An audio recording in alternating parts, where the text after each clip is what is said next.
All right, so this is gonna be a two-part video on how to improve your dog's heel or just get a good heel in general from your dog.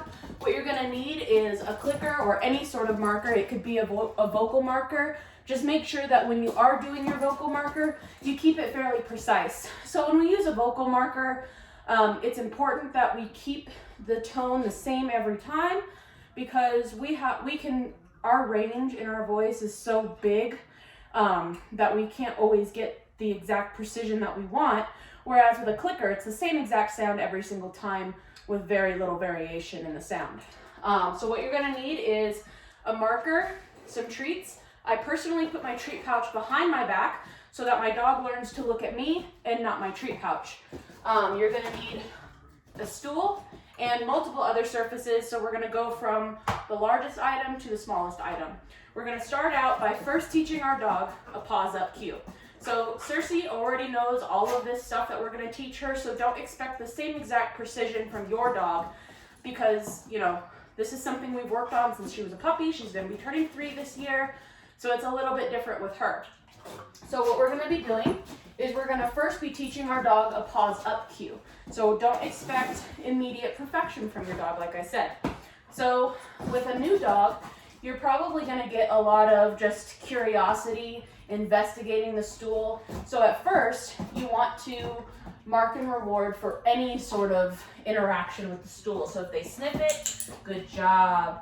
And you're gonna increase your criteria slowly. I'm kind of jumping steps here because if I make it, exactly how the process is gonna go, it's gonna just be a long video.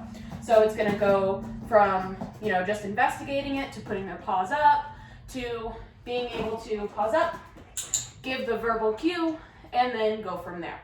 Now, once your dog has a firm paws up cue, you're gonna go ahead and you're gonna get them into the position that you want, and you're just gonna put a little bit of pressure on them. And any amount of back foot movement, you're gonna go ahead and you're gonna mark it. Cersei's movement is actually quite a lot. So with new dogs, it might look like just one slight movement in their back feet. Even what Cersei's doing now is quite a bit. Good. So that small amount of movement, any small amount of movement in those back feet, you wanna go ahead and reward. So after a while, you can start doing some spins. Good girl.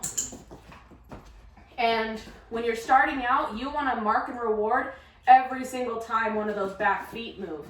And then you're gonna go ahead and you're gonna get them moving with you in a heel position. I personally like to have my dog's heel on my left side, but the same can be applied to the right side as well. Good girl.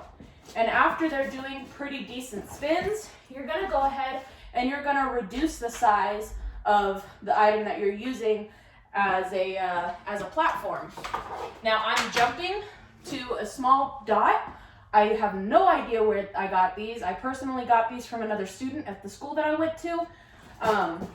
So you want to slowly reduce the size of the surface that you're using. You can use wooden blocks, you can use a smaller stool, you can use a book, as long as you're slowly reducing the size of the target that you're using. All right, so I'm gonna go ahead and place that target on the ground. Same thing, paws up, good girl. And you're just gonna do the same thing. Good job. Any sort of back foot movement, there you go, good girl. And you don't want to move over to a smaller target until your dog is comfortable doing that back foot movement on the larger surface. When you go down to a smaller surface, you want to go ahead and you want to kind of lower your criteria. So anytime I increase the difficulty, I lower the criteria just a little bit so that I can build up from there. You don't want to expect perfection from your dog when you go from a stool down to a small target, because then you're gonna get a little bit frustrated. So overall, the main goal is just to be patient.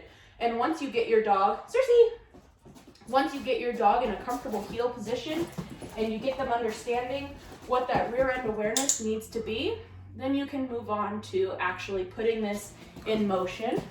With my dogs, what I like to do is I'll do one step forward, to the left, one step forward, to the left, one step forward, to the left. And keep in mind, your rate of reinforcement needs to be pretty high when you're working with a dog that hasn't done this before.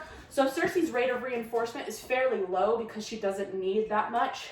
Whereas with a new dog, the rate of reinforcement might be what we call a clicker bomb, which is when you're just click, treat right in front of them. And as they get a little bit better, you can lower your rate of reinforcement to eventually taking it away altogether. So this is part 1 of teaching heel. I'm going to take a different dog. Well, I'm going to take all 3 dogs to the park, but I'm going to be using a different dog as a demo for the method of heel that I'm going to be doing. So part 2 coming soon.